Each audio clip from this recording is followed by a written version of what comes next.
আল্লাহর প্রতি ঈমান আনায় মানুষ বিনয় এবং বিনম্র প্রকাশ করে, সে অহংকারী হতে পারে না। আল্লাহর উপরে যে ঈমান আনে সে অহংকারী হইতে পারে না, কারণ আল্লাহ বলে দিয়েছেন ইয়া মাশারাল জিন্নি ওয়াল ইনস ইন ইসতাতা'তুম আন তানফুযু মিন আকতারিস সামাওয়াতি ওয়াল আরদ ফানফুযু লা তানফুযুনা ইল্লা বিসুলতান।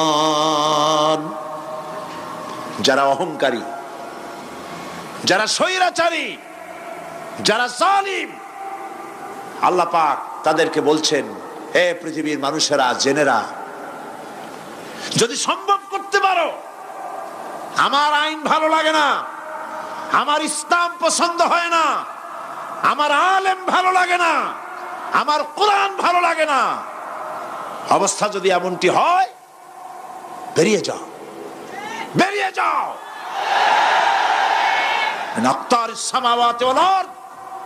আমার সার্বভৌমত্বের ভেতর থেকে, আকাশের নিচের থেকে, জমিনের উপর থেকে বেরিয়ে যা।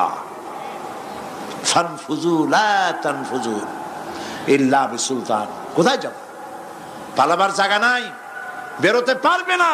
আকাশ আর জমিন দিয়ে প্যাকেট করে রেখেছি, পালাবার জায়গা নাই।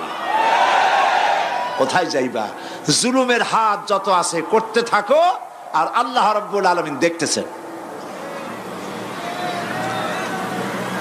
সুতরাং ইমানদার ব্যক্তি, তার মধ্যে বিনয় আসে, বিনম্র হয়।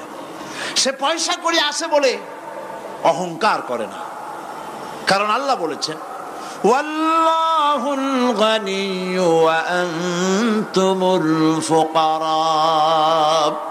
আল্লাহ সাফ বলে দিয়েছেন, আল্লাহই হচ্ছেন কারো মুখাপেক্ষী নন, সম্পদশালী। আল্লাহর কোন সম্পদের অভাব নাই। ওয়া আনতুমুল ফুকারা, দুনিয়ায় তোমরা যা বাস করো সব ফকিরের গোষ্ঠী, কিচ্ছু নাই তোমাদের। তোমাদের জাতি খাইয়া শেষ করে ভালো, আর আমার কাছে যা আছে আমি শুধু দিতে থাকি, আর ভান্ড শুধু ভরাই থাকে, মোটেও খালি হয় না। সুবহানাল্লাহ। কাজী মোমেন বান্দা সে অর্থ এবং বিত্তের অহংকার করে না, বিদ্যার অহংকার করে না। অর্থ বিত্ত কত আছে তোমার, কয় টাকার মালিক? আল্লাহ যদি ইচ্ছে করেন, ব্রেনের ভিতরে যদি টিউমার ঢুকায় দেন, ব্রেনের একটা নার্ভ আর একটা নার্ভের সাথে জড়াই দেবেন, জায়গা হবে কোথায়? হেমায়তপুর। হেমায়তপুর কোথায়? কাছেই, পাবনা। সুতরাং আল্লাহ পাক ইচ্ছে করলে এটা করে দিতে পারেন, পারেন না? খুব করতে পারেন। হার্টের ভেতরে ক্যান্সার দিয়ে দিতে পারেন। 14 গোষ্ঠী বিক্রি করলো, ডাক্তারের পয়সা হবে না, পারেন না আল্লাহ পাক? পারেন কিনা?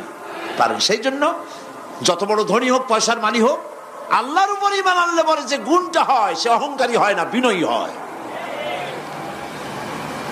আল্লাহ রাব্বুল আলামিন কোরআনে কারীমের ভিতরে বলে দিয়েছেন, লিল্লাহি মা ফিস সামাওয়াতি ওয়া মা ফিল আরদ।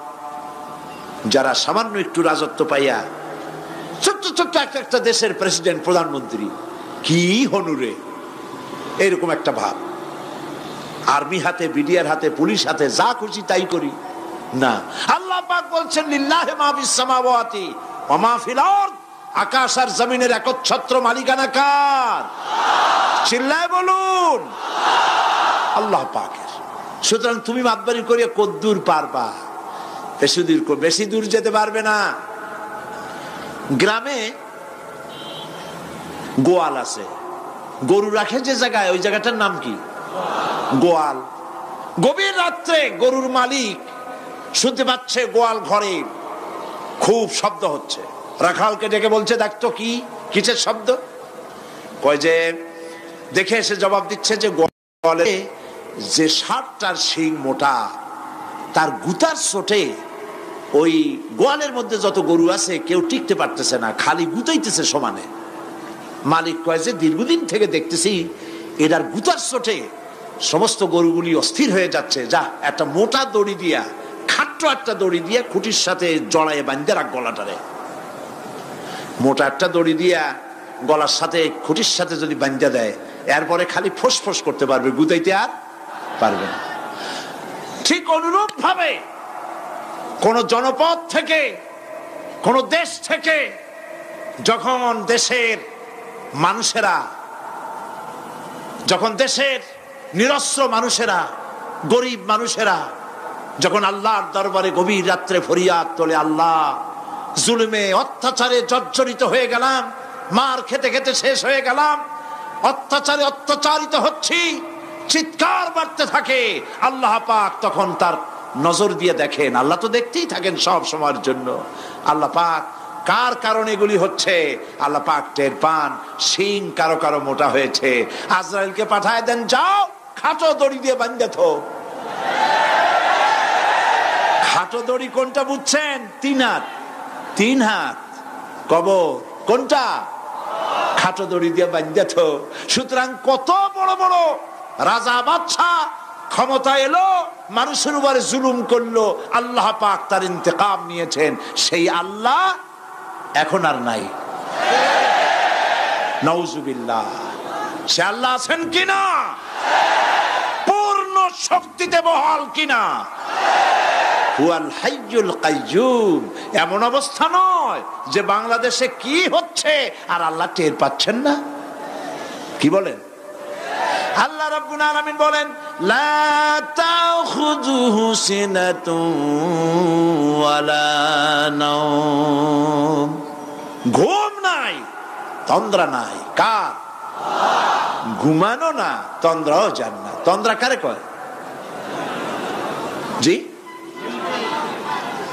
ঝিমটি, জিমানি, যাই বলেন আপনারা বুঝে নিয়ে। ওই যে বসে বসে এরকম করে, আল্লাহ ওরকমও করেন না। ঘুমো নাই, তন্দ্রাও নাই। হযরতে মুসা আলাইহিস সালাম বলছিলেন যে আল্লাহ তুমি নাকি ঘুমাও না। মুসা আলাইহিস সালাম তো খুব আদরের নবী, আল্লাহ পাকের খুব আদরের নবী, দারুণ আদর। আল্লাহ পাক বলছেন, মুসা আমি তোমারে আমার জন্য বানাইছি। সুবহানাল্লাহ। কোরআন শরীফে আছে, আল্লাহ পাক বলছেন, মুসা আমি তোমারে আমার জন্য বানাইছি। তোমাকে যখন তোমার মা দরিয়ায় ভাসায় দিয়েছিল, আমি তোমার বাক্সর দিকে তাকাইছিলাম। সুবহানাল্লাহ। আল্লাহ যদি বলেন আমি তাকাইছিলাম, সুবহানাল্লাহ। তোমারে আমার জন্য বানাইছি।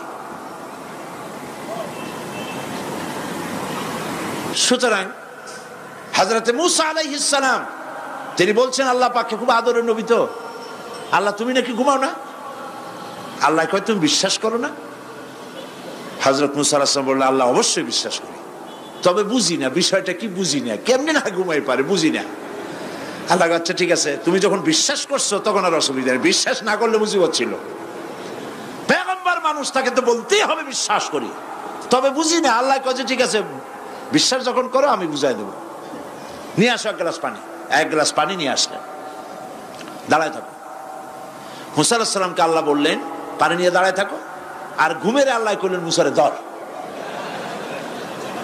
মুসা আলাইহিস সালামের ঘুম এসে গেল। ঘুমের আমেজে হাতটা শিথিল হয়ে গ্লাসটা পড়ে ভেঙে চুরমার হয়ে গেল। হযরতে মুসা আলাইহিস সালাম ভয় পেয়ে গেলেন। আল্লাহ পাক শোনায় দিলেন, ভয়ের কোনো কারণ নাই, একটা পরীক্ষার জন্যই দিলাম, তোমার বোঝার জন্যই দিলাম। তুমি যেমন 1 গ্লাস পানি নিয়ে, একটা গ্লাস নিয়ে 1 মুহূর্ত দাঁড়াতে পারলে না, ঘুম আসলো আর হাত থেকে পড়ে গ্লাসটা ভেঙে গেল।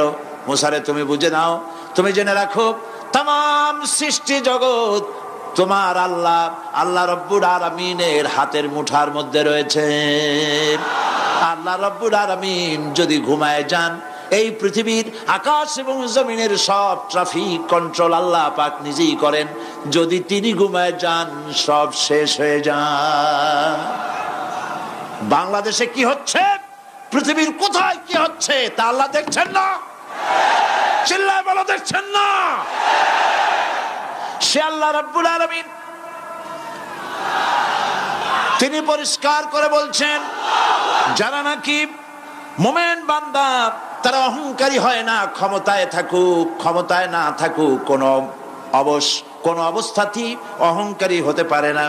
আল্লাহ পাক শোনায় দিয়েছেন যারা অহংকার করে তাদেরকে পরিষ্কার করে বলেছেন, ওয়ালা তামশি ফিল আরদি মারহান ইন্নাকা লান তাখরিকাল আরদা ওয়া লান তাবলুগাল জিবালা তুলা। ওয়ালা তামশি ফিল আরদি মারহান, খবরদার আমার জমিনের উপরে অহংকারের পদে বড় হেঁটো না। দেখছেন না কত আছে অহংকার করে হাঁটে, জমিনের উপরে জুতা পায়ে দিয়ে মচ মচ করে হাঁটতে থাকে। ওয়ালা তামশি ফিল আরদি মারহা ইন্নাকা লান তাখরিকাল আরদা, তুমি কি তোমার পদাঘাত দিয়ে আমার জমিনটারে ভাটায় দিতে পারবা? বলেন পারবে? যদি শক্তি থাকে দাও লাথি, তোমার ঠ্যাং ভাঙবে, মাটির কিচ্ছু। ওয়ালান তাখরিকাল আরদা মা, তুমি আমার এই জমিনটাকে ধসাই দিতে পারবে না। আর ওয়ালান তাবলুগাল জিবালা তুলা, আর পাহাড়ের উচ্চতা লাফ দিয়ে তুমি ছাড়াই যেতে পারবে না। আমার জমিনও ফাটাইতে পারবে না লাথি দিয়া, লাফ দিয়ে পাহাড়ের উচ্চতাও ছাড়াইতে পারবে না। তো এত লাফাও কেন? মুমিন কম লাফাও, শক্তি কম দেখাও। আল্লাহ রাব্বুল আলামিন আবার বলেন, ওয়া ইবাদুর রাহমানিল্লাযীনা ইয়ামশুনা আলাল আরদি হাওনা, আল্লাহর বান্দা যারা, সত্যিকারের বান্দা যারা, তারা দুনিয়ার বুকে বিনয়ের সাথে হাঁটে, মাথা নিচু করে বিনয়ের সাথে হাঁটে। সুবহানাল্লাহ আলহামদুলিল্লাহ। তুই আল্লাহর প্রতি ঈমানের সব থেকে বড় লাভ হচ্ছে আত্মমর্যাদা সম্পন্ন বানায়। ঈমান তাকে বিনয় এবং বিনম্র বানায়, অহংকারী বানায় না। আর অহংকার করে তুমি যাবা কই? কদ্দুর ক্ষমতা তোমার? আল্লাহ কোরআন শরীফের বহু আয়াত দিয়ে এই কথাগুলি বলেছেন। আর এটা গেল 2। 3 নম্বরে আল্লাহর উপর ঈমান আনার, আমি কি বলতেছি বলেন তো দেখি, ফায়দা। আল্লাহর উপরে ঈমান আনার 3 নম্বরের ফায়দা হলো মুমিন ব্যক্তির মধ্যে বীরত্ব এবং নির্ভীক ভাব তার মধ্যে এসে যায়। সে নিজে মুজাহিদ, সে বীর, সে কাপুরুষ নয়। সুবহানাল্লাহ। আল্লাহর উপর ঈমানের কারণে বীরত্ব এবং নির্ভীকতার প্রশিক্ষণ তার মধ্যে তৈরি হয়ে যায়। কারণ মানুষের সবচেয়ে বড় ভয় হলো মৌতের। বলেন তো দেখি বড় ভয় কিসের? বলেন সবাই। আর যারা বললেন না তারা, তাদের মৌতের কোনো ভয় নেই। মৌতের ভয় আছে কিনা? আছে। কিন্তু ভয় করে যাবেন কই? ভয় তো সেইটারে করা যায় যেটাকে ভয় করে এড়ানো যায়। এখন মৃত্যুকে ভয় করে আপনি কি এড়াইতে পারবেন? পারবেন? আল্লাহ পাক বলছেন মুমিন নির্ভীক হবে, বীরত্বে পরিপূর্ণ হবে, কাপুরুষ হবে না, মৌতের ভয়তে পালায়ে বেড়াবে না।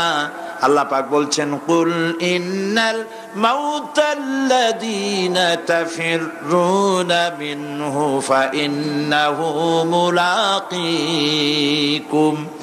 মরণ থেকে পালাও তুমি, মরণ তোমায় লইবে ঘিরি, যদিও সুদূর আকাশ পানে, লুকাও সেথায় লাগিয়ে সিঁড়ি। এ মহারোগের চিকিৎসক নাই, নাই সে ঔষধ জগতে, খুঁজিয়া কাতর হইলে কি হবে, পারিবে না তারে ফিরাতে।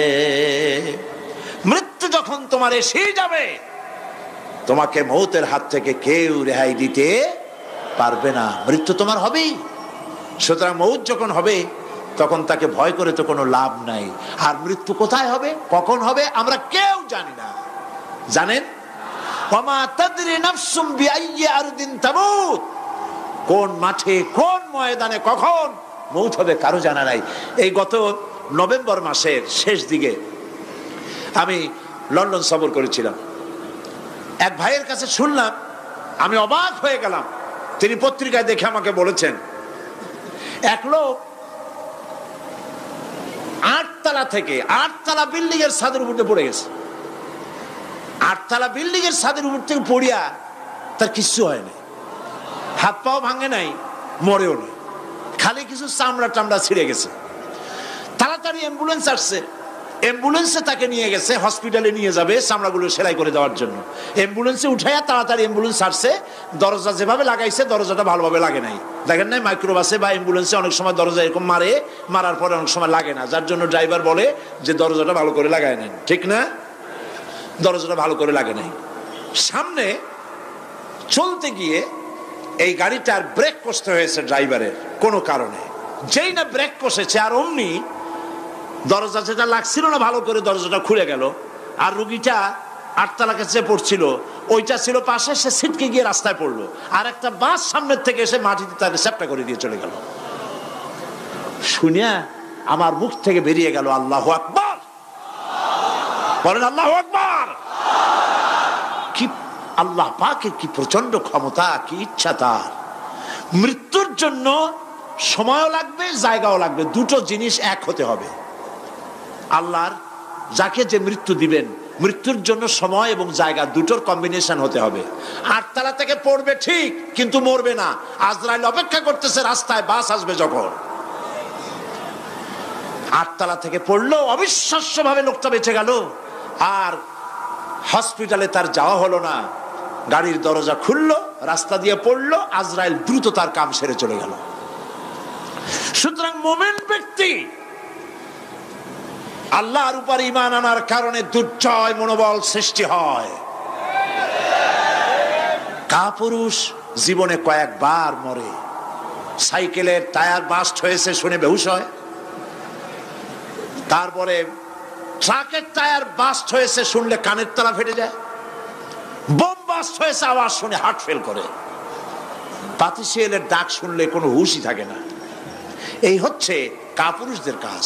আর ইমানদার ব্যক্তি এগুলি পরোয়া করে না। তার জানা আছে যে আমার নির্ধারিত সময়ের এক মুহূর্ত আগে আমার মউত হবে না। তো মউত যখন আমার জন্য অবধারিত, দুনিয়ায় আসছি যখন, মউত যখন হবেই, সেই মউত বিড়ালের মতো হোক তা কি চান? পাতিশিয়ালের মতো হোক তা কি চান? আমি তো বলি যে বিড়ালের মতো 500 বছর বেঁচে থাকার কোনো লাভ নাই, সিংহের মতো 5 মিনিট বাঁচুন।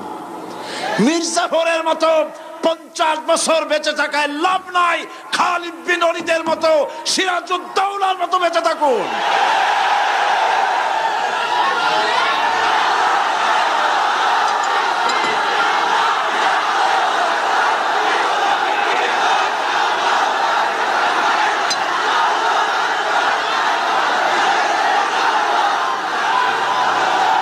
বসেন, আপনারা যদি দাঁড়ায় যান তাহলে আমি করব কি?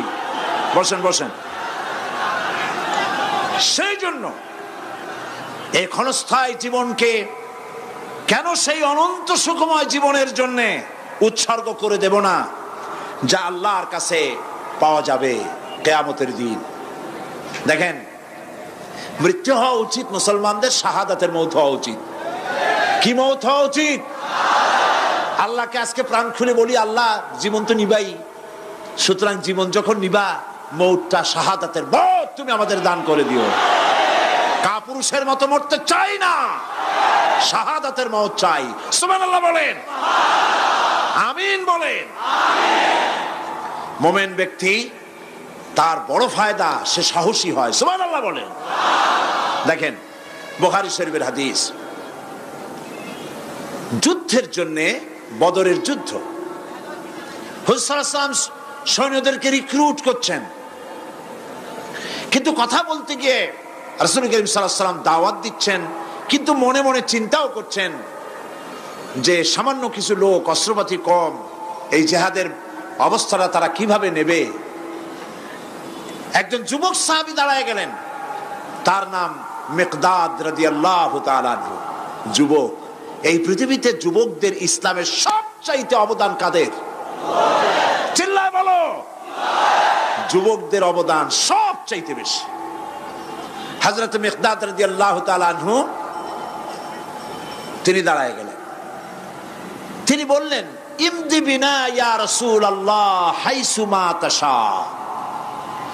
হাদিস, হে রাসূল, আপনি আমাদেরকে নিয়ে চলুন, কত সৈন্যতারা আসতেছে, কত অস্ত্র নিয়ে আসতেছে, এটা আমাদের ভাববার বিষয় নয়। আপনি আমাদের নিয়ে চলুন, হাইসুমা তেশা আয় হাইসুমা আমারাকাল্লাহ, আল্লাহ আপনাকে যেদিকে আমাদের নিয়ে যাইতে কয় আপনি সেই দিকে আমাদের নিয়ে চলুন। ইন্না লা নাকুলু লাকা কামা ক্বালা বনু ইসরাঈল লিমূসা আলাইহিস সালাম ইযহাব আনতা ওয়া রাব্বুকা ফাকাতিলা ইন্না হাহুনা কায়িদুন।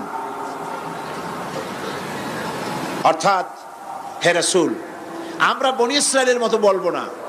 শোনেন, আমরা বনি ইসরাইলের মতো বলবো না যে মুসা তুমি এবং তোমার আল্লাহ এই দুইজনই গিয়ে ফেরাউনের বিরুদ্ধে যুদ্ধ করো, আমরা যাবো না, আমরা এখানে বসে থাকবো। এই কথা আমরা বলবো না।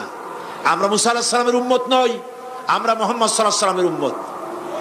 বরং আমরা বলবো বাল ইযহাব আনতা ওয়া রাব্বুকা ফাকাতিলা ইন্না মাআকুমা মুকাতিলুন।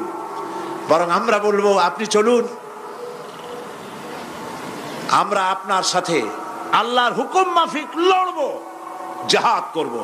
ততক্ষণ পর্যন্ত মা দামাত আইনুম মিন্না তাতাররাফ, যতক্ষণ পর্যন্ত আমাদের চোখের পাতা নড়তে থাকে ততক্ষণ আপনার সাথে থেকে কাফেরের বিরুদ্ধে লড়াই করে যাব। জীবনের পরোয়া তারা করেন নাই, জীবনের পরোয়া করেননি। হুজুর সাল্লাল্লাহু আলাইহি ওয়াসাল্লাম দারুণ ভাবে খুশি হয়ে গেলেন। হুজুর হেজিটেট ফিল করছিলেন যে এই সামান্য কিছু লোক, অস্ত্র নাই, পাতি নাই, এতগুলি লোকের বিরুদ্ধে যুদ্ধ করতে যাবে। যুবকের মুখে এই কথা শুনে হুজুর দারুণ খুশি হলেন। আল্লাহর নবী বললেন কুমু বিনা ইলা জান্নাতিন জান্নাতুন আরদুহা কারদিস সামাওয়াতি ওয়াল আরদ। ও সাহাবীরা, তোমাদের মনোভাব যখন এই, তোমাদের মানসিকতা যখন এই, চলো আমার সাথে বেহেশতের দিকে, সেই জান্নাতের দিকে যেই জান্নাত আল্লাহর আকাশ আর জমিনের চাইতে অনেক প্রশস্ত। চলো আমার সাথে বেহেশতে, সুবহানাল্লাহ, চলো আমার সাথে জান্নাতে। ফাকামা উমাইর বিন হামাম ওয়া কানা ইয়াকুলু তামার। হযরত উমাইর নামক একজন যুবক দাঁড়ায় গেলেন এবং তিনি হাতে কতগুলি খরমা ছিল, সেই খরমাগুলি তিনি চিবোচ্ছিলেন। রাসূলুল্লাহর বক্তৃতা শুনতেছিলেন আর খরমা চাবাচ্ছিলেন। খরমা চাবান, বিচিগুলি ফেলে দেন, এভাবে করতেছেন, হাতে কতগুলো খরমা। হযরতে উমাইর বলছেন ওয়াকালা বাখ বাখ, অর্থাৎ আয় আযমাহু আয় আহসানাহু, হে রাসূল আপনি কি সুন্দর কথা বললেন। আপনার সাথে লড়াই করতে যাব কাফেরদের বিরুদ্ধে, সেই লড়াই করলে এমন বেহেশত পাবো যে বেহেশত হবে আকাশ আর জমিনের চাইতেও প্রশস্ত। তাহলে ওয়াল্লাহি হাত্তা আকুলাহুন্না ইন্নাহা লাহায়াতুন তাবিলা, তাহলে আমার হাতে যে খরমাগুলি আছে এই সমস্ত খরমাগুলি খেতে গেলে কিন্তু অনেক সময় লেগে যাবে। এত সময় বেহেশতে যাওয়ার জন্য আমি তো তর সহ্য করতে পারবো না। ফারামাবিহিন্না, হাতের সব খরমা ফালাই দিলেন, যুদ্ধে ঝাঁপায় পড়লেন। অনেকক্ষণ কাফেরদের বিরুদ্ধে লড়াই করে হযরত উমাইর শাহাদাত বরণ করলেন। রাসূলুল্লাহ তার লাশের কাছে গিয়ে আঙ্গুল দিয়ে ইশারা করে বললেন ইন্নাকা মিন আহলিহা।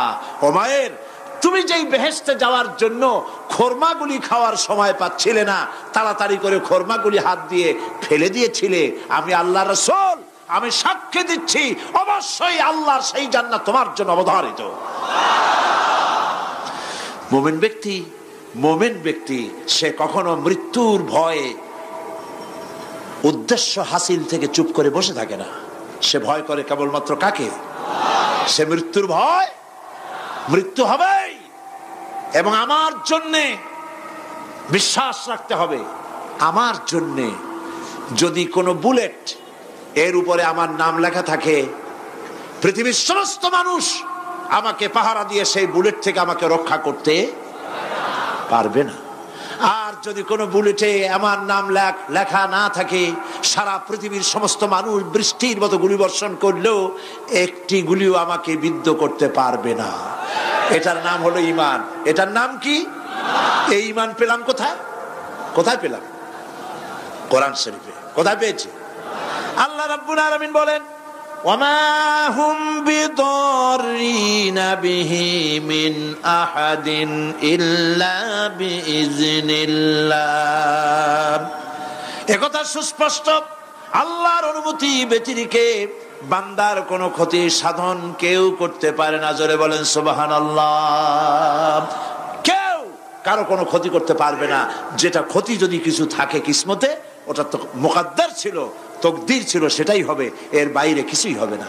সুতরাং মুমিন ব্যক্তি সে সাহসী হবে, সে কখনো চিন্তা করবে না মৃত্যুর ভয়ের। উদ্দেশ্য হাসিলের জন্য হয় শরীরের পতন, না হয় মন্ত্রের সাধন, ডু অর ডাই। সে আল্লাহর জন্য তার জীবন দিতে প্রস্তুত থাকবে। কারণ আল্লাহ রাব্বুল আলামিন বলেছেন, ইন্নাল্লাহা আশতারা মিনাল মুমিনিনা আনফুসাহুম ওয়া আমওয়ালাহুম বিআন্না লাহুমুল জান্নাহ। আল্লাহ পাক বলেন, আমি আমার মুমিনের জান আর মালকে আমি খরিদ করে নিয়েছি, বিনিময়ে আমার বান্দাকে আমার জান্নাত দান করে দিয়েছি। জোরে কোন সুবহানাল্লাহ। মুমিনের জান আর মালকে নিয়েছেন, বিনিময়ে কি দেবেন? জান্নাত দান করে দিবেন। এটা হলো মুমিনদের আল্লাহর প্রতি ঈমান আনার জন্য 3 নম্বরের কোয়ালিটি। 4th নম্বরে আল্লাহর উপর ঈমান আনলে 4 নম্বরের যে ফায়দাটা, সে ফায়দা হচ্ছে আশাবাদ এবং মানসিক প্রশান্তি। আল্লাহর প্রতি একটা নির্ভরতা এবং আশার সৃষ্টি হয়ে যায়, সে কখনো নিরাশ হয় না। কারণ একটা মানুষ পাপ করলো, চুরি করেছে, ডাকাতি করেছে, জেনা করেছে, হত্যা করেছে, শয়তানি করেছে, বদমাশি করেছে, সব করেছে। এখন শয়তান তাকে ওয়াসওয়াসা দিতে পারে। সেই জন্য আল্লাহ রাব্বুল আলামিন বলেছেন, লা তাকনাতু মির রাহমাতিল্লাহ, বান্দারে আমার রহমত থেকে নিরাশ হয়ে যেও না। আল্লাহর রহমত, বান্দা তোমার গুনাহ কতটুকু? তোমার গুনাহ যদি হয় পাহাড় সমান, আমার রহমত আকাশ সমান। তোমার গুনাহ যদি হয়ে যায় আকাশ সমান, তাহলে আমার রহমত তো আমার আরশে আজিমকে ছাড়ায় গেছে। সুবহানাল্লাহ, সুবহানাল্লাহ বলুন। সুতরাং মুমিন বান্দার এই আশা থাকে। গুনাহ মানুষে করেই, গুনাহ করা স্বাভাবিক। আল্লাহ পাক বলেছেন, যে ব্যক্তি গুনাহ করে আর এরপরে আমার কাছে মাফ চায়, আমি তাকে ক্ষমা করে দেই, মাফ করে দিই। সুবহানাল্লাহ। সুতরাং ইমানদার লোকদের আশা হয়, দুরারোগ্য ব্যাধি তাকে ধরেছে, সে হতাশ হবে না। মরে যাওয়ার জন্য প্রতীক্ষায় সে সময় গুনবে না, বরং তার মনের মধ্যে আশার সঞ্চার হবে, আমার রোগ আল্লাহ ভালো করে দিতে পারেন না? আমাদের জাতির পিতা কি নাম কি? হযরত ইব্রাহিম আলাইহিস সালাম। কোরআন শরীফের ভিতরে তার কথা আল্লাহ পাক কোট করে দিয়েছেন। আমাদের জাতির পিতা হযরত ইব্রাহিম আলাইহিস সালাম বলেছেন, আল্লাযী খালাকানি ফাহুয়া ইয়াহদিন। আল্লাহ তিনি আমাকে সৃষ্টি করেছেন, তিনি আমাকে রাস্তা দেখান। ওয়াল্লাযী হুয়া ইউতঈমুনি ওয়া ইয়াসকিন। আর আমি যখন ক্ষুধার্ত হই তিনি আমাকে খাওয়ান, যখন তৃষ্ণার্ত হই তিনি আমাকে পান করান। ওয়া ইযা মারিতু ফাহুয়া ইয়াশফিন। আর যখন আমি অসুস্থ হই, রোগাক্রান্ত হই, আল্লাহ রাব্বুল আলামিন তখন আমাকে রোগ মুক্ত করে দেন। সুবহানাল্লাহ। আমার অসুখ হলে কে রোগ মুক্ত করেন? সুতরাং দীর্ঘস্থায়ী কোনো রোগ হয়েছে, মুমিন হতাশ হবে না। মুমিন হতাশ হবে না। হতাশ হয় কেবলমাত্র কাফের। হতাশ হয় কে? মুমিন কখনো হতাশ হয় না। হতাশ হওয়া ইমানের পরিপন্থী কাজ। আল্লাহ পাক বলেছেন, লা তাকনাতু মির রাহমাতিল্লাহ, আমার রহমত থেকে মায়ুস হয়ো না। দেখেন হযরত আইয়ুব আলাইহিস সালামের কত বড় রোগ হয়েছে, শরীর পোকায় ধরেছে, জর্জরিত হয়েছে, দুর্গন্ধ হয়েছে, গ্রামের লোকেরা তাকে বের করে দিয়েছে, স্ত্রী পুত্র পরিজন সব চলে গিয়েছে। এমনকি জিহ্বায় যখন পোকা ধরল, হযরত আইয়ুব আলাইহিস সালাম আল্লাহ রাব্বুল আলামিনের দরবারে ফরিয়াদ করলেন, আন্নী মাসসানিয়াদ-দুররু ওয়া আনতা আরহামুর রাহিমিন। আয় আল্লাহ, আমি অসুস্থ হয়ে পড়েছি, আমি রোগাক্রান্ত হয়েছি, আর তোমার নাম রহমান রহিম, তুমি আমাকে রোগ মুক্ত করো। হযরত আইয়ুব আলাইহিস সালাম আল্লাহর দরবারে ফরিয়াদ করলেন, রব্বুল আলামিন সারা শরীরে পোকায় জর্জরিত হয়ে গেছে, এখন আমার জিহ্বায় পোকা ধরেছে, মাবুদ গো আমি তোমার কাছে ফরিয়াদ করি আমার জিহ্বায় পোকা দিও না, কারণ জিহ্বাটাও যদি নষ্ট হয়ে যায় তাহলে তোমার মতো আল্লাহর জিকির আমি কি দিয়া করব। হযরত আইয়ুব আলাইহিস সালাম আল্লাহ পাকের কাছে যখন এ ধরনের ফরিয়াদ জানালেন, রব্বুল আলামিন তাকে তার রোগ মুক্ত করে দিলেন, তার স্ত্রী পুত্র সব আল্লাহ রব্বুল আলামিন ফিরাইয়া দিলেন। সুবহানাল্লাহ। সুতরাং মুমিন ব্যক্তি, কোরআন শরীফে সব আছে, কোরআনের মতো শ্রেষ্ঠ ওয়াজের কিতাব পৃথিবীতে আর শুধু বোঝার দরকার। বিপদে যত বড় বিপদ আসুক, কোন বিপদে মুমিন ধৈর্য হারাবে না। হযরত ইয়াকুব আলাইহিস সালামের ছেলে ইউসুফ আলাইহিস সালামকে যখন তিনি হারায় ফেললেন, তিনি অধৈর্য হয়ে গেছিলেন নাকি? অধৈর্য হন নাই। কারণ আমি আমার বক্তৃতার সূচনায় বলেছি, আমরা কল্যাণ বুঝি না, অকল্যাণও বুঝি না। কোন বিপদ আসলে পরে আমরা হয়রান হয়ে যাই, কিন্তু বিপদের মধ্যে কল্যাণ আছে আমরা তা বুঝতে পারি না। কথা বুঝে আসছে? হযরত ইউসুফ আলাইহিস সালামকে কুয়ার ভিতরে ফেলে দেওয়া হলো। 11 ভাই মনে করেছে কুয়ার ভিতরে ফেলে দিয়া ইউসুফ আলাইহিস সালামকে মেরে ফেললাম, কিন্তু তারা বোঝে নাই আসল কামটা কি হয়েছে। এটা তো কুয়া নয়, এটা একটা টানেল, এটা একটা সুড়ঙ্গ। একদিকে কেনান হলো তার এক মুখ, ওই সুড়ঙ্গের এক মুখ হলো কেনানের। কেনান ইউসুফ আলাইহিস সালামকে ফেলে দেওয়া হলো কুয়ার ভিতরে মারার জন্যে, কিন্তু আল্লাহ পাকের ইচ্ছা ইউসুফ আলাইহিস সালাম মরবে না। এই টানেলের অপর প্রান্ত মিশরের সিংহাসনের টানেলের এপার দিয়া ইউসুফ আলাইহিস সালামকে ঢুকালেন, অপর প্রান্তে মিশরের সিংহাসনে ইউসুফকে আল্লাহ বসায়া দিলেন। হযরত ইয়াকুব ছেলের জন্য অধৈর্য হলেন না। যখন তিনি খবর পেলেন ছেলে বাঘে খেয়ে ফেলেছে, তিনি তখন বলেছেন, ফাসাবুরুন জামিলুন আসাল্লাহু আইয়াতিয়ানি বিহিম জামিআ ইন্নাহু হুয়াল আলিমুল হাকীম। ফাসাবরুন জামিল, আমি উত্তম ভাবে ধৈর্য ধারণ করলাম, এবং আমি বিশ্বাস করি আল্লাহ রাব্বুল আলামিন আমার হারানো সবকিছু আমাকে ফিরাই দিবেন। বহু বছর পর যখন হযরত ইউসুফ আলাইহিস সালাম প্রেসিডেন্ট হয়েছেন মিশরের, 11 ভাই গেল সেখানে সাহায্য আনার জন্য। সেই ঘটনা তো শোনাবো না, এমনি বলে যাচ্ছি। এরপরে তিনি তাদেরকে পরিচয় দিলেন, ওরা ভয় পেয়ে গেল। তিনি বললেন, ভয়ের কোনো কারণ নাই, লা তাসরিবা আলাইকুমুল ইয়াউম, আজকে আমি কোনো প্রতিশোধ তোমাদের নেব না। সুবহানাল্লাহ। এর নাম পয়গম্বর, এর নাম কি? আল্লাহর নবী। আমি আজকে কোনো প্রতিশোধ তোমাদের নেব না, তোমরা যাও। পিতার অবস্থা তিনি জানলেন, কাঁদতে কাঁদতে পিতার চোখ দুটো নষ্ট হয়ে গেছে। ইয়াকুব আলাইহিস সালাম, হযরত ইউসুফ আলাইহিস সালাম বললেন, যাও। নিজের জামাটা খুললেন, গায়ের জামা খুলে বললেন, ভাইরা আমার এই জামা নিয়ে যাও, আর আমার আব্বার চোখের উপরে এই জামাটা রেখে দিও। ছেলেরা যখন হযরত ইউসুফ আলাইহিস সালামের জামা নিয়ে মিশর থেকে রওনা করেছে, গল্প নয়, উপন্যাস নয়, আল্লাহ পাক এই কোরআন শরীফে সূরা ইউসুফে বলেছেন, জামা নিয়ে মিশর থেকে রওনা করেছেন। কোথায় মিশর আর কোথায় কেনান? কেনানে বসে হযরত ইয়াকুব আলাইহিস সালাম বলছেন, তোমরা যদি আমাকে মতিভ্রম পাগল যদি মনে না করো, তাহলে একটা কথা বলি, আমার নাকে এখন আমি ইউসুফের গন্ধ পেতেছি। তোমরা যদি আমাকে মতিভ্রম না করো, তাহলে আমি বলি আমি কিন্তু ইউসুফের গন্ধ পেতেছি। সুবহানাল্লাহ।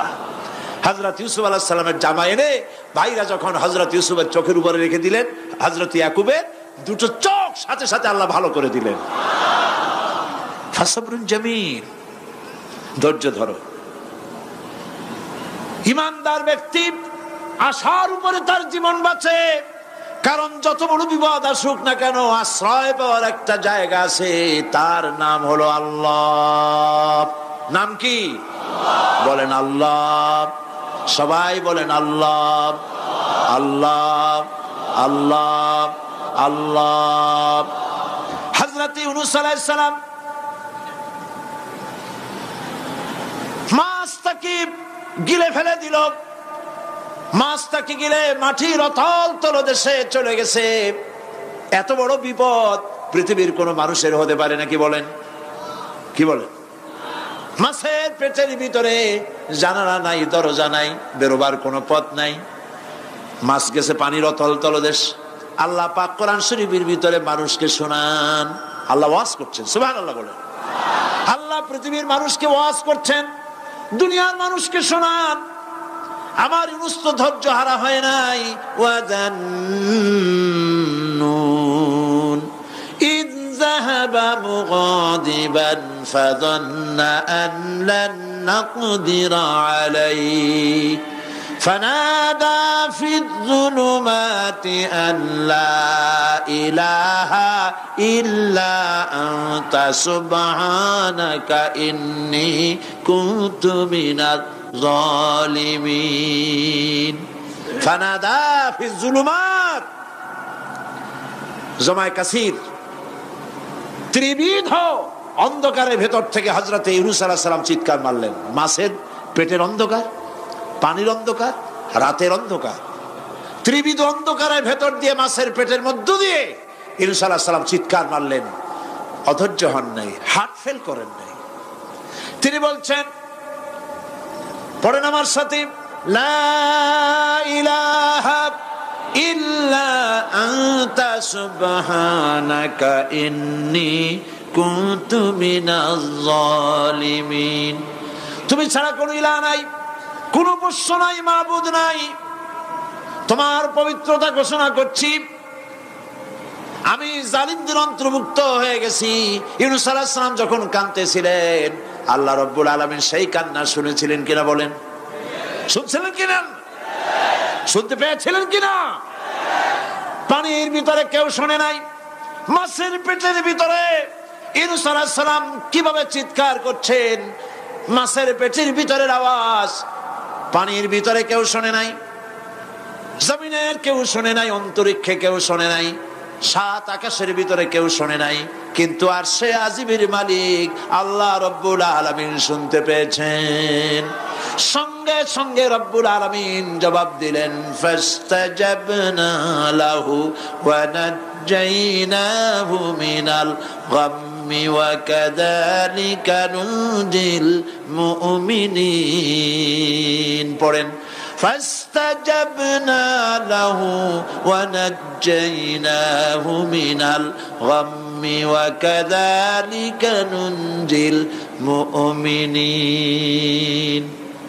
আমি ইউনূসের ডাকের জবাব দিলাম। কে বলতেছেন? বড় করে বলেন, কে বলছেন? আল্লাহ, সুবহানাল্লাহ। আপনারা কি ভয় পাইছেন? ভয় পেয়েছো মুসলমান? আল্লাহ রাব্বুল আলামিন বলেন, আমি আমার ইউনূসের ডাকের জবাব দিলাম। শুধু জবাব দেই নাই, আমি ইউনূসকে তার মাছের পেটের ভিতর থেকে বাঁচায় দিলাম। মাছের পেটের মধ্যে বেদনা শুরু হয়ে গেল, এমন বেদনা হয়েছে মাছ এখন বমি না করে পারে না। কথা বুঝতে পেরেছে? মাছ এখন বমি না করে পারে না। পানির উপরে মাছ ভেসে উঠল। আল্লাহ কোরআন শরীফের ভিতরে বলছেন, মাছ সাতরায়া কিনারায় চলে গেল, ইউনূস আলাইহিস সালামকে বমি করে ফেলে দিল। ইউনূস আলাইহিস সালাম বেঁচে গেলেন। আল্লাহ পাক বলেন, শুধু ইউনূসকে বাঁচাইলাম না, বরং আমি সকলের জন্য আশার বাণী শোনাই, শোনো মুমিনেরা, ওয়া কাযালিকা নুনজিল মুমিনিন। মুমিন বান্দা যারা, যত বড় বিপদ আসুক আমারে ডাকো, আমি বিপদ দিয়ে বাঁচাই দেব। সুবহানাল্লাহ, বিপদ থেকে আমি বাঁচাই দেব। আল্লাহ পাক বলেছেন, ফাইন্না মাআল উসরি ইউসরান, ইন্না মাআল উসরি ইউসরা। জেনে রাখো, দুঃখ এবং কষ্টের পরে রয়েছে সুযোগ সুবিধা, আর অসচ্ছলতার সাথে রয়েছে উদার সচ্ছলতা। যত বড় বিপদ আসছে, এই বিপদের পরেই আল্লাহ পাক তার গোলামদের উপরে রহমত নাজিল করবেন ইনশাআল্লাহ। সুতরাং ইমানদার লোকেরা, তাদেরকে আল্লাহ পাক বলছেন, কোনো ভয় নাই, কোনো চিন্তা নাই, যত বড় বিপদে পড়ো আমারে ডাকো, আমি ডাকের সাড়া দিয়ে দেব। সবাই আল্লাহরে ডাকেন, সুবহানাল্লাহ ওয়ালহামদুলিল্লাহ লা ইলাহা ইল্লাল্লাহ। জোরে পড়েন, সুবহানাল্লাহ ওয়ালহামদুলিল্লাহ লা ইলাহা ইল্লাল্লাহ, সুবহানাল্লাহ ওয়ালহামদুলিল্লাহ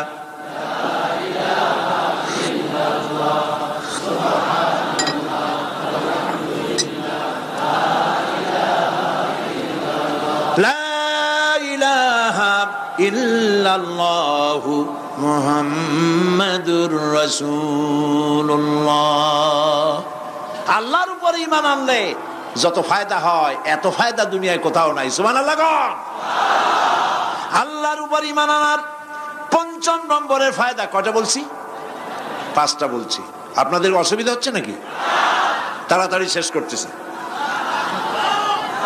6টা বলবো। এ হলো ৫ম নম্বর। তারপর আমরা দোয়া করব। দোয়ার দরকার আছে কিনা এই সময়? ৫ম নম্বরে আল্লাহর উপরে ঈমান আনলে পরে আরেকটি বড় ফায়দা, সেটা হলো কঠিন এবং কঠোর বিপদে আল্লাহ পাক তার মধ্যে অবিচলতার এবং ধৈর্য ধরার তৌফিক দিয়ে দেন। সুবহানাল্লাহ। যত বড় বিপদ আসুক, সেই বিপদে মুসিবতে আল্লাহ পাক মুমিনদেরকে আল্লাহর উপরে নির্ভরতা শিখায় দেন। সুবহানাল্লাহ। কারণ মুমিনদের জানা আছে যে ইমানদারদের বিপদ নতুন কিছু নয়, একেবারে আদম আলাইহিস সালাম থেকে শুরু হয়ে আসছে। ঠিক কিনা? আদম আলাইহিস সালামের বিপদ হয় নাই? আদম আলাইহিস সালামের বিপদ কি? শয়তান। তার বিপদ কি? শয়তান ছিল বিপদ। প্রত্যেক নবীর সময়ই মানুষের নবীদের কষ্ট দিছে, দেয় নাই?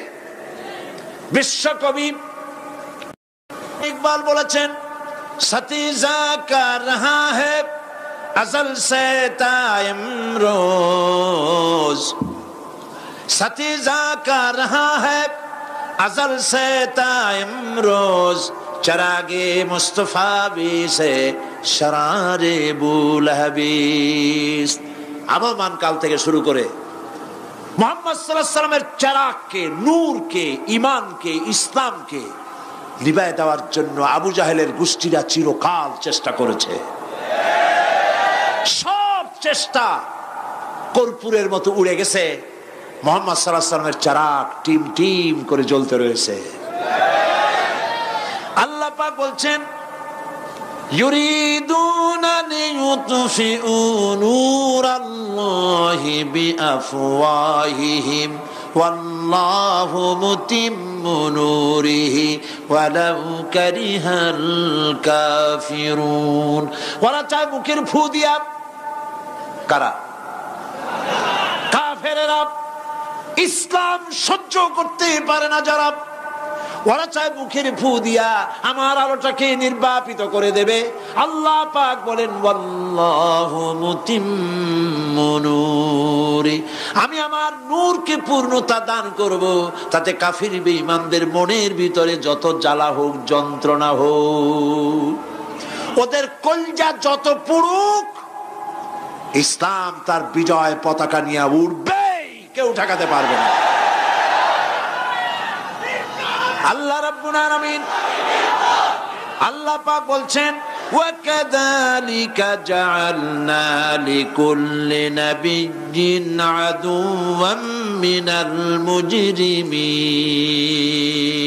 আর এমনি করে আমি সকল নবীর শত্রু বানিয়েছি সব পাপিষ্ঠ অপরাধ প্রবণ লোকদের।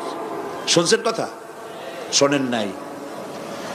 আল্লাহ পাক বলছেন, দুনিয়ার সব নবীদের তাদের জন্য আমি শত্রু বানাইছি। কাদেরকে? যারা সব থেকে বেশি পাপিষ্ঠ, অপরাধ প্রবণ। এরা হচ্ছে নবীর দুশমন। এরা সব নবীদের সাথে দুশমনি করেছে। আজও দেশের আলেমদের সাথে দুশমনি করে সবচাইতে বড় পাপিষ্ঠরা। এটা কোরআন। এটা কি? কোরআন। জোরে বলেন, এটা কি? আল্লাহ রাব্বুল আলামিন বলছেন, ওয়াকাযালিকা জাআলনা লিকুল্লি নাবিয়্যিন আদুওয়াম মিনাল মুজরিমিন। সব পাপীরা, পাপিষ্ঠরা আমার দ্বীনের দাওয়াত যারা দেয় তাদেরকে জীবনের দুশমন মনে করে। কেন? শোনেন, আমি কার ওয়াজ শোনাচ্ছি? কার ওয়াজ শোনাচ্ছি, আমার আল্লাহর ওয়াজ। অপরাধটা কি? নবীদের বিরুদ্ধে, নবীর ওয়ারিস ওয়ারাসাতুল আম্বিয়া কারা, তো তাদের বিরুদ্ধে তাদের অপরাধটা কি? তাদের অপরাধ সম্পর্কে আল্লাহ নিজে বলেন, ওয়ামা নাকামু মিনহুম ইল্লা আন ইউমিনু বিল্লাহিল আজিজিল হামিদ। এদের বিরুদ্ধে অ্যাকশন নেওয়ার আর কোনো অপরাধ ওদের নাই। ওদের একমাত্র অপরাধ, ওরা আল্লাহর জমিনে আল্লাহর আইন প্রতিষ্ঠা করতে চায়। এটাই হচ্ছে অপরাধ। এই অপরাধে নবীদের শাস্তি হয়েছে, নবীরা মার খেয়েছেন, সাহাবায়ে কেরাম মার খেয়েছেন। আমরা তো সাহাবায়ে কেরামের জুতার ধুলার সমানও নই, সুতরাং এগুলি আমাদের পাওনা। এই রক্তের বিনিময়, জীবনের বিনিময় আল্লাহ পাক তার দ্বীনকে প্রতিষ্ঠা করবেন ইনশাআল্লাহ। হযরতে খাব্বাব, বুখারী শুনুন, বুখারীর হাদিস। আমি কোনো কথা বানিয়ে বলি না, আমি লেখাপড়া করি, পড়াশোনা করি, চোখে দেখি, তারপরে কথা বলার চেষ্টা করি। বাজে গপ্প কিস্সা কাহিনী বলার অভ্যাস আমার কোনো কালে ছিল না, নাই। রাসূল করিম সাল্লাল্লাহু আলাইহি ওয়াসাল্লামের মতো মানুষ, ওনার মতো মানুষ, আহারে, তার চাইতে শ্রেষ্ঠ মানুষ কি পৃথিবীতে আছে? তিনি মার খাইছেন না খান নাই? আহা, কিভাবে তাকে মারলো! গলায় চাদর দিয়ে পেঁচাইয়া আছাড় মেরে ফেলে দিয়ে তারপরে তাকে প্রহার করা হয়েছে। আবু জাহেল মেরেছে, বেহুশ হয়ে গেছেন হুজুর। হযরতে হামজা তখনও কাফের ছিলেন। শিকার থেকে ফিরে এসে মুহাম্মদ সাল্লাল্লাহু আলাইহি ওয়াসাল্লামের অবস্থা দেখে পায়ের রক্ত মাথায় উঠে গেছে। আপন ভাইয়ের ছেলে, আর এমন ছেলে। চলে গেলেন আবু জাহেলের বাড়ি, বললেন, আবু জাহেল, তুই নাকি মুহাম্মদ সাল্লাল্লাহু আলাইহি ওয়াসাল্লাম মারছিস, কেন মারলি? তিনি তো ভালো কথাই বলেন, সব সময় বলেন সত্য কথা বলো, মানুষের উপকার করো, এতিমকে আশ্রয় দাও। এত সুন্দর সুন্দর ভালো ভালো কথা বলেন, তার মতো ভালো মানুষ তো দুনিয়ায় দেখি নেই। মারলি কেন? তুই কি মনে করছিস যে আব্দুল্লাহ মারা গেছে বলে এতিম হয়ে গেছে মুহাম্মদ সাল্লাল্লাহু আলাইহি ওয়াসাল্লাম? তোর মনে রাখা উচিত, আব্দুল্লাহ মারা গেছে, হামজা মরে নাই। হযরত হামজা ধনুক বাইর করলেন, এক বাড়ি মারলেন মাথার উপরে, মাথা ফাটা রক্ত বেরিয়ে গেল। হামজা হন হন করে হেঁটে এলেন রাসূলের কাছে। হুজুরের অসুস্থ দেহ মোবারক কোলে উঠায় নিয়ে বললেন, বাবা, তার মস্তক মোবারক কোলে উঠায় নিয়ে বললেন, আমি আবু জাহেলের মাথা ফাটিয়ে রক্ত বের করে দিয়ে এসেছি, তুমি একটু খুশি হও। হুজুর বললেন, চাচা, কার মাথা ফাটাইছেন, কার রক্ত বের করেছেন, এই কথা বলে তো আমাকে আপনি খুশি করতে পারবেন না। তিনি বললেন, বাবা, তুমি কি হলে খুশি হও? তিনি বললেন, আমি খুশি হই চাচা, তোমার মুখে যদি একটা বার আমি ঈমানের কলেমা শুনতে পাই। হযরতে হামজা বললেন, মুহাম্মদ সাল্লাল্লাহু আলাইহি ওয়াসাল্লাম, আমার বুঝতে মোটেও কষ্ট হয়নি, তুমি কোনো সাধারণ মানুষ নও। সাধারণ মানুষের প্রতিশোধে তুমি বিশ্বাসী হতে, খুশি হতে, প্রতিশোধে বিশ্বাসী হওনি। তুমি অবশ্যই আল্লাহর নবী। আমি আল্লাহকে সাক্ষী রেখে, আমি তোমাকে সাক্ষী রেখে ঈমানের কালেমা ঘোষণা করছি, লা ইলাহা ইল্লাল্লাহু মুহাম্মাদুর রাসূলুল্লাহ। ভাইরা আমার, আল্লাহর দ্বীন প্রতিষ্ঠার জন্য আমার নবীদেরকে কষ্ট করতে হয়েছে, সাহাবায়ে কেরামদেরকে কষ্ট করতে হয়েছে, আল্লাহর ওলিদেরকে। ইমাম আবু হানিফা রাহমাতুল্লাহ আলাইহি 8 বছর জেলের মধ্যে রাখা হয়েছিল। ইমাম আহমদ বিন হাম্বলকে চাবুক মেরে মেরে গায়ের গোশত আর চামড়া তুলে ফেলে দেওয়া হয়েছিল। তারপরেও তারা বাতিলের সামনে মাথা নত করে নাই। এর নাম হচ্ছে ইসলাম। এর নাম কি? বুখারীর হাদিস, হযরতে খাব্বাব বিন আরিত রাদিয়াল্লাহু তাআলা আনহু। বুখারীতে হাদিসটা এভাবে এসেছে, ওয়ান খাব্বাব বিন আরিত রাদিয়াল্লাহু তাআলা আনহু আন্নাহু قال قال شكونا الى رسول الله صلى الله عليه وسلم وهو متوسد بردة له في ظل الكعبة। তিনি বললেন, আমরা রাসূলের কাছে গেলাম, যাই দেখি রাসূল করিম সাল্লাল্লাহু আলাইহি ওয়াসাল্লাম কাবা শরীফের ছায়ায় আরাম ফরমাচ্ছেন। আমরা কাছে গিয়ে বললাম, আলা তাস্তানসিরু লানা আলা তাদউ লানা ইয়া রাসূলুল্লাহ, হে রাসূল আপনি কি আমাদের জন্য দোয়া করবেন না? আমরা তো মার খেতে খেতে শেষ হয়ে গেলাম। আমাদের খাব্বাবকে, খুবাইবকে, আম্মারকে, সুমাইয়াকে মেরে শেষ করে দিল। আর আমাদেরকে না খাওয়ায় রাখে, সারা রাত খেতে দেয় না, ঘুমাতে দেয় না। তারা আমাদের বেলালকে মেরে মেরে রক্তাক্ত করে উত্তপ্ত মরুভূমির উপরে চিৎ করে শোয়ায়, বুকের উপরে পাথর চাপা দিয়ে রেখেছে। ওরা সাহাবাই কিরামদেরকে মারতেছে, না খাওয়ায় রাখতেছে। হুজুর আপনি কি আল্লাহর কাছে দোয়া করবেন না? এখনো কি দোয়ার সময় আসে নাই? হাদিস শরীফে এসেছে, হুজুর সাল্লাল্লাহু আলাইহি ওয়াসাল্লাম উঠে বসলেন, বললেন, ও খাব্বাব, তোমাদের আগে এই পৃথিবীতে যারা দ্বীনের দাওয়াত নিয়ে এসেছিলেন, সমকালীন রাষ্ট্র শক্তি তাদেরকে ধরতো, ফায়ুহাজুর রাজুলু ফায়ুহফারু লাহু ফিল আরদ, তাদেরকে ধরে তাদের জন্য কবর খনন করা হতো জীবিত মানুষের জন্য। ফায়ুজআলু ফিহা, এরপরে সেই গর্তের ভিতরে তার কোমর পর্যন্ত গেড়ে দেওয়া হতো। সুম্মা ইউতা বিল মানশার, এরপরে করাত আনা হতো। ফায়ুদাউ আলা রাসিহি, এরপরে সেই করাত তার মাথার উপরে রাখা হতো। ফায়ুজআলু নিসফাইন, করাত দিয়া ঘষে ঘষে চিরে চিরে জীবিত মানুষকে দ্বিখণ্ডিত করে ফেলে দেওয়া হতো। মা ইয়াসুদ্দুহু যালিকা আন দীনিহি, এত কষ্ট দেওয়ার পরেও আল্লাহর গোলামদেরকে এক চুল জায়গা দিন থেকে সরায় দেওয়া যায় নাই। ওয়াল্লাহি ওয়াল্লাহি, ও খাব্বাব আমি আল্লাহর নামে কসম করি, লাইউতাম্মান্নাল্লাহু হাদাল আমরা হাত্তা ইয়াসিরু রাকিবু মিন সানআ ইলা হাদরামাউত, আমি আমার আল্লাহর নামে কসম করি। কে কসম করছেন? সুবহানাল্লাহ বলবেন না? রাসূলুল্লাহ কসম করছেন, আমি কসম করি আল্লাহর, সেদিন বেশি দূরে নয় যেদিন ইয়েমেনের রাজধানী সানা থেকে শুরু করে হাজরামাউত পর্যন্ত হাজার হাজার মাইল সওদাগরেরা তাদের পণ্য নিয়ে, মহিলারা তাদের সৌন্দর্যের পসরা নিয়ে একাকিনী অথবা দলবদ্ধভাবে যাতায়াত করবে মরুভূমির উপর দিয়ে। লা ইয়াখাফু ইল্লাল্লাহ, আল্লাহ ছাড়া তাদের অন্তঃকরণে কোনো ভয় থাকবে না।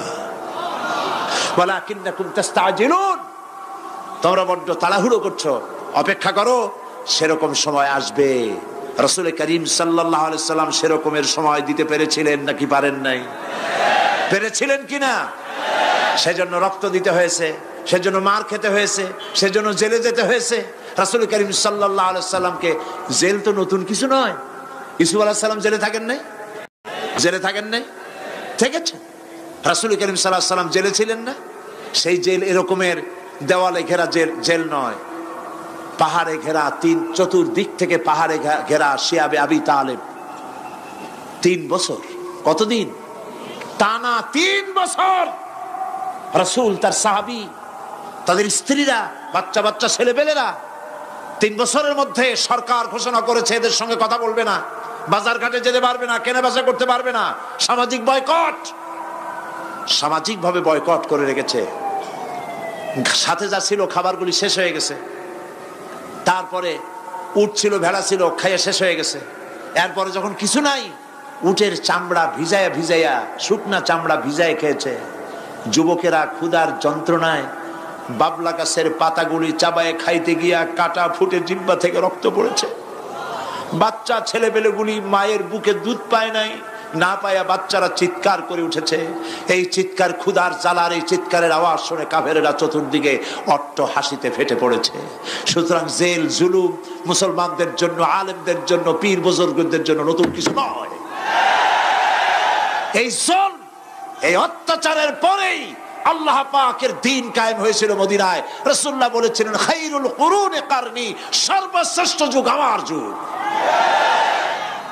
বন্ধুগণ, আল্লাহর উপর ঈমান আনলে মানুষের ভিতরে এ ধরনের অবিচলতা আসে, বিপদে ধৈর্য ধরার হিম্মত পয়দা হয়ে যায়। সুবহানাল্লাহ বলো। মুসা আলাইহিস সালাম কে? মুসা আলাইহিস সালাম কোরআন ওয়াজ করতেছে, সুবহানাল্লাহ বলে। গল্প করতেছি না কোরআন শোনাচ্ছি? গল্প করতেছি না হাদিস শোনাচ্ছি? আল্লাহ রাব্বুল আলামিন বলেন, ফিরআউন মূসা আলাইহিস সালামকে চতুর্দিক থেকে, তিন দিক থেকে ঘেরাও করেছে। একদিকে দরিয়া, তিন দিকে ফিরআউনের সৈন্যরা। কোরআন শরীফে ঘটনা এভাবে তুলতেছে, ফালাম্মা তারাআল জামআন ক্বালা আসহাবু মূসা ইন্না লামুদরাকুন। মূসা আলাইহিস সালামের সাথীরা বলছেন, হে মূসা, আমরা তো পাকড়াও হয়ে গেছি, পালাবার কোনো পথ নাই, মরছি। মূসা আলাইহিস সালাম ভয় পাইছিলেন নাকি? ঈমান কারে বলে? হযরতে মূসা আলাইহিস সালাম বললেন, কাল্লা ইন্না মা'য়া রাব্বী সায়াহদিন। নিশ্চয় নয়, অবশ্যই নয়, রব্বী সায়াহদিন, আমার প্রভু অবশ্যই, সিন দিয়ে বোঝানো হচ্ছে অবশ্যই আমার রব আমার জন্য রাস্তা করে দেবেন। এর নাম ঈমান। সুবহানাল্লাহ বলেন। এর নাম ঈমান। চতুর্দিক থেকে বিপদ ঘনীভূত, বেরোবার কোন রাস্তা নাই। ওর মধ্য দিয়ে ওমাইয়াত্তাকিল্লাহা ইয়াজআল লাহু মাখরাজা, কোন রাস্তা নাই, চতুর্দিকে অন্ধকার। এরপরে যদি বান্দা আমার উপরে ভয় করে, আমাকে ভালোবাসে, আমাকে ভয় করে, সবর ইখতিয়ার করে, অন্ধকারের ভেতর থেকে নিশ্ছিদ্র অন্ধকারের ভেতর দিয়ে আলোর রশ্মি বের করে মুমিনদের যাওয়ার জন্য রাস্তা করে দেব। মূসা আলাইহিস সালাম বললেন, ভয় পাইও না, আল্লাহ আমাদের পথ তৈরি করে দিবেন। আল্লাহ রাব্বুল আলামিন হযরত মূসা আলাইহিস সালামকে বললেন, হাতের লাঠি দিয়া দরিয়ার উপরে আঘাত করো। মূসা আলাইহিস সালাম আঘাত করলেন। রাস্তা দরকার ছিল একটার। মূসা আলাইহিস সালামের এক আঘাতে রব্বুল আলামিন দরিয়ার ভিতরে মূসা আলাইহিস সালাম এবং তার সাথী সঙ্গীদের পারাপারের জন্য 12টা রাস্তা পয়দা করে দিলেন। গল্প না কোরআন? রাস্তা তৈরি হয়ে গেল 12টা, সব পার হয়ে গেল। ফিরআউন তার দলবল নিয়ে আসছে। আল্লাহ রাব্বুল আলামিন বলেন, ওয়া আনজাইনা মূসা ওয়া মান মাআহু আজমাইন সুম্মা আগরাকনাল আখারিন। মূসা আলাইহিস সালামকে পার করলাম, পিছনে যারা আসতেছিল, কারা আসতেছিল? ফিরআউন। ফিরআউন আসছে তার দলবল নিয়ে। আসে রাস্তা দেখিয়া মনে করছে ওর বাজানের তৈরি করে রাস্তা, দলবল নিয়ে নামছে। দরিয়ার মাঝখানে এলো, আল্লাহ পাক অর্ডার করলেন খুন, ব্যাস রাস্তা বন্ধ হয়ে গেল। রাস্তা কি হয়ে গেল? শুরু হয়ে গেল চুবনি। পানির ভিতরে চুবনি খাচ্ছে, নিচে যায়, উপরে ওঠে। পানি খাইতে খাইতে পেট পটকা মাছের মতো এরকম মোটা হয়ে গেছে। ডুবে ডুবে সব মরছে। এখন ফিরআউন একা, কেউ নাই। ফিরআউন একা। ফিরআউন পানির ভিতরে চুবনি খেতে খেতে তুমানের ভিতর থেকে নাক একটু জাগায় আর বলে, আমানতু আন্নাহু লা ইলাহা ইল্লাল্লাযী আমানাত বিহি বানু ইসরাঈল। ও আল্লাহ, তুমি ছাড়া কোনো ইলাহ নাই, আমি ঈমান আনলাম ওই আল্লাহর উপরে। বনি ইসরাঈল ঈমান আনছে যার উপরে। কাজী বনি ইসরাঈলদের পার করে দিয়েছো, আমারও পার করো আল্লাহ, তুমি রক্ষা করো। আমি তো মুসলমান। ওয়া আনা মিনাল মুসলিমিন, আমি তো মুসলমান, কলেমা পড়লাম, তারপরও চুবাও কেন? আল্লাহ রাব্বুল আলামিন বলেন, আন, এখন وَقَدْ عَصَيْتَ قَبْلُ وَكُنْتَ مِنَ الْمُفْسِدِينَ। এখন ঈমান আনতেছ, আর এর পূর্বে আমার দিন যারা জমিনে প্রতিষ্ঠিত করতে চেয়েছে তাদেরকে জেল দিয়েছো, জুলুম করেছো, অত্যাচার করেছো। আজ তোমাকে ছাড়বো না। তোমাকে শুধু মারবই না, আলিয়াউমা নুনাজ্জিকা বিবাদানিক, আলিয়াউমা নুনাজ্জিকা বিবাদানিক, আমি তোরে শুধু মারবই না, কে বলতেছেন? জোরে বলেন, কে বলতেছেন? আমি তোরে শুধু মারবই না, আল ইয়াউমা নুনাজ্জিকা বিবাদানিক, আমি তোর শরীরটারে বাঁচায় দেব। তোর শরীর পানিতে পচবে না, পোকায় খাবে না, মাটিতে পচাবে না, তোরে আমি শুটকি বানায় রাখবো। কিয়ামত পর্যন্ত দুনিয়ায় যত ফেরাউন আর ফেরাউনের বাচ্চারা আসে, তোরে দেখে যেন তারা ইতিহাস স্মরণ করে। আল্লাহ রাব্বুল আলামিন কোরআনে কারীমের মধ্যে পরিষ্কার করে মানুষদেরকে বুঝায় দিয়েছেন, আল্লাহর উপর ঈমান আনলে পরে তার হিম্মত বেড়ে যায়, মনের বল বেড়ে যায়। সুবহানাল্লাহ। হযরত রাসূল করিম সাল্লাল্লাহু আলাইহি ওয়াসাল্লাম কাফের বেঈমানেরা চতুর্দিক থেকে বাড়ি ঘেরাও করে রেখেছে, পালাবার কোনো পথ নাই। ঘুমেছিলেন তিনি, জিবরাইল এসে বলেন, ইয়া রাসূলুল্লাহ, ঘুমের থেকে জাগুন, আল্লাহ আপনাকে সালাম বলেছেন আর আপনাকে হিজরত করার জন্য মদিনায় আল্লাহর অর্ডার করেছেন। বাড়ির চতুর্দিকে কাফেররা তরবারি নিয়ে দাঁড়ানো। নবীজি ঘুমের থেকে জেগে হযরত আলীকে ডেকে বলেন, আলী রে, আমার বিছানায় আমার চাদর মুড়ি দিয়া ঘুমায় থাকো, আল্লাহ আমাকে অর্ডার করেছেন, আমি মদিনায় চললাম। হযরত আলী হুজুরের দিকে তাকায় বলেন, ইয়া রাসূলুল্লাহ, আপনার বিছানায় আপনার চাদর মুড়ি দিয়ে আমি ঘুমায় থাকবো, সকালবেলায় কাফের বেঈমানেরা এই ঘরের মধ্যে প্রবেশ করে আপনার কম্বলের নিচে আমারে দেখে তারা মোহাম্মদ মনে করে আমারই তারা কেটে কেটে টুকরা টুকরা করে দেবে। আমার কোনো আপত্তি নাই, কোনো ভয় নাই, কোনো চিন্তা নাই, কোনো দুঃখ নাই, বরং আমার মনের মধ্যে এটাই তৃপ্তি হবে যে আমি আলীর জীবনের বিনিময়ে আল্লাহর নবী দুনিয়ায় বেঁচে থাকেন। নবীজি ঘরের থেকে বেরোলেন, চতুর্দিকে দেখেন কাফের বেঈমানেরা দাঁড়ানো, শত শত কাফের, হাতে তরবারি। হুজুর সাল্লাল্লাহু আলাইহি ওয়াসাল্লাম এক মুষ্টি বালু হাতে নিলেন, এক মুঠো বালু হাতে নিয়ে ফু দিয়া বালুগুলো ছেড়ে দিলেন। ঘরের চতুর্দিকে যত কাফের ছিল সবগুলির চোখের মধ্যে বালি ঢুকে গেছে। চোখের মধ্যে যদি বালি ঢোকে তাহলে কি মজা লাগে না? দুই হাত দিয়া সমানে ঘষা শুরু করছে কাফেরেরা, দুই চোখ আঙ্গুল দিয়া ঘষাঘষি করছে। এই ফাঁক দিয়া নবীজি বেরিয়ে গেলেন, একটা কাফেরও দেখে নাই নবী কোথায় গেলে। আল্লাহ পাক পরবর্তী সময়ে নবীজিকে শোনায় দিলেন, ওয়ামা রামাইতা ইয রামাইতা ওয়ালাকিন্নাল্লাহ রামা। নবী, আপনি নিক্ষেপ করেন নাই যখন আপনি নিক্ষেপ করছিলেন, আপনি তো শুধু ধুলাগুলো ধরে এমনি ছাড়ছেন। ঘরের চতুর্দিকে সমস্ত কাফেরদের চোখে বালি পৌঁছে দেওয়ার দায়িত্ব আমার কুদরত গ্রহণ করেছিল। নবীজি হযরত আবু বকরের বাড়িতে এলেন, দরজায় দাঁড়িয়ে নক করেছেন, ভেতর থেকে আওয়াজ এলো। হুজুর বললেন, ইয়া আবু বকর।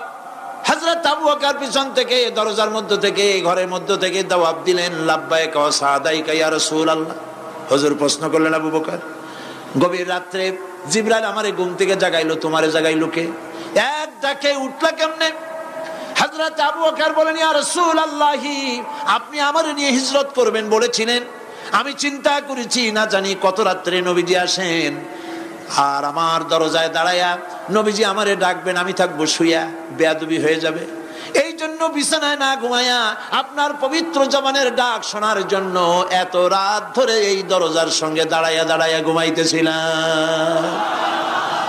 নবীজি হযরত আবু বকর রাদিয়াল্লাহু তাআলা আনহুকে সঙ্গে করে নিয়া মদিনার পথ পরিহার করে মেসফালার মধ্য দিয়ে যারা হজে গেছেন দেখে আসছেন, মেসফালা জাবালে কেদোয়া, মেসফালার উপর দিয়া জাবালে কেদোয়ার উপর দিয়া আরো একটা পাহাড় পাড়ি দিয়া জাবালে সুরে চলে গেলেন। সন্ধ্যা হয়ে গেল, ফজর হয়ে কি বলে ফজরে রক্ত হয়ে গেল। হযরত আবু বকর বলেন, ইয়া রাসূলুল্লাহ, পালাবার উপায় নাই, ধরা পড়ে যাব, তাড়াতাড়ি চলেন গুহার মধ্যে ঢুকি। তবে পাহাড়ে গুহা, সাপ থাকতে পারে, বিচ্ছু থাকতে পারে, আমি আগে ঢুকি, কোনো বিপদ হয় আমার উপরে হয়ে যাক, আল্লাহর নবী সুস্থ থাকুক। হযরত আবু বকর কি মহব্বত, নিজের জীবনের চাইতে রাসূলের মহব্বত বেশি, সুবহানাল্লাহ। এই জন্য নবীজি বলেছেন,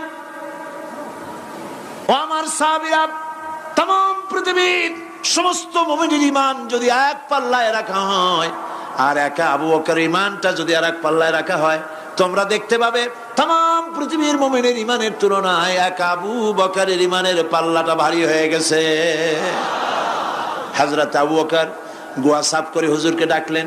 হুজুর ভিতরে ঢুকলেন, বলেন আবু বকর, সারা রাতের একটা বিরাট অংশ হাঁটছি, পাহাড় বেয়েছি, কষ্ট হয়েছে, তুমি একটু বসো, তোমার উরুর উপরে মাথা রেখে আমি একটু ঘুমায় যাই।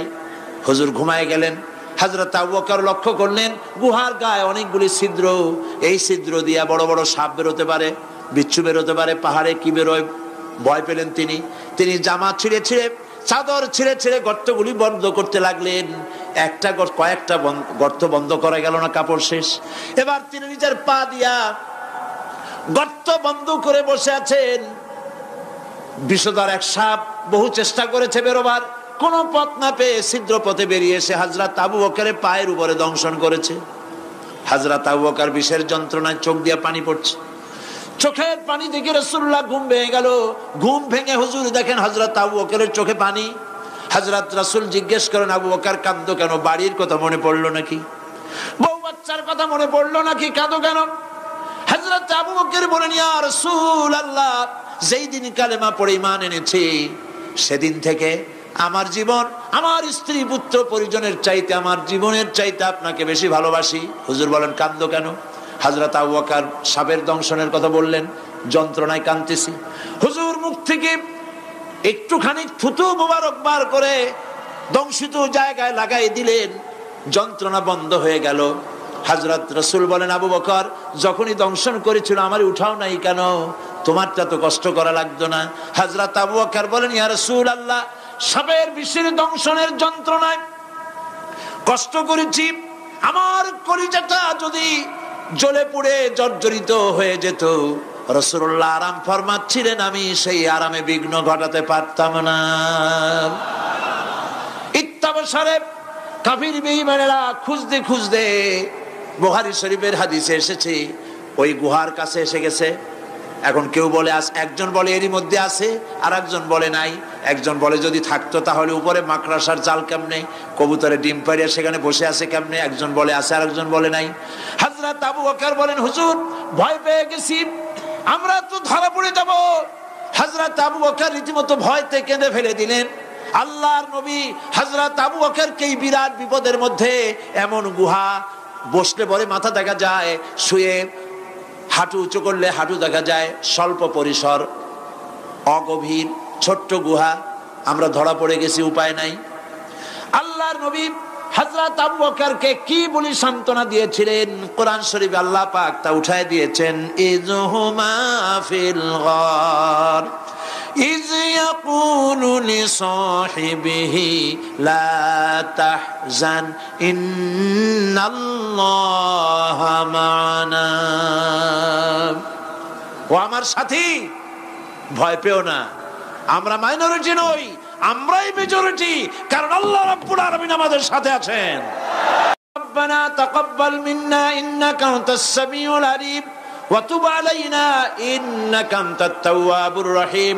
সুবহান রাব্বিকা রাব্বিল ইজ্জাতি আম্মা ইয়াসিফুন ওয়া সালামুন আলাল মুরসালিন ওয়ালহামদুলিল্লাহি রাব্বিল আলামিন। ওয়াজআল আখিরা কালিমাতিনা ইনদাল মাউত লা ইলাহা ইল্লাল্লাহু মুহাম্মাদুর রাসূলুল্লাহ। আসসালামু আলাইকুম ওয়া রাহমাতুল্লাহ।